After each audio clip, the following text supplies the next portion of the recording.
Fashion दुनिया रे विभिन्न ज्वेलरी सबुबे ट्रेंड रही थाए से भली एक ट्रेंड वर्तमान खूब भाइराल हेबारे लागिछि। एहार एक नाम मध्य युवगोष्ठी देइछंती ब्लड प्रिजर्व ज्वेलरी। एथिरे कोनोसी जणे व्यक्तिंकर असली रक्त को व्यवहार करी एही ज्वेलरी प्रस्तुत करा जाउछि।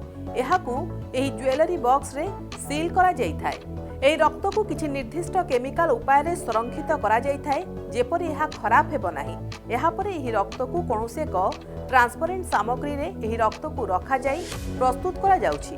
एथिरु विशेष भाबरे रिंग, पेंडेंट किंबा ब्रेसलेट प्रस्तुत करा जाउछि।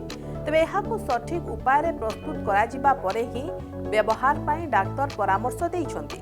काहेकि ना एहार अनेक साइड इफेक्ट्स रहिछि जेमिति कि इन्फेक्शन, स्किन एलर्जी, इरिटेशन भली समस्या देखा देई थाए। सेथिपाई बोधे एही कॉन्सेप्ट को किछि लोके ना पसंद करूछंती। एभली ट्रेंड को आगु को न बढ़ाइबाकू सेमाने सोशल मीडिया रे दाबी करुथुबार भी देखिबाकू मिलिछि।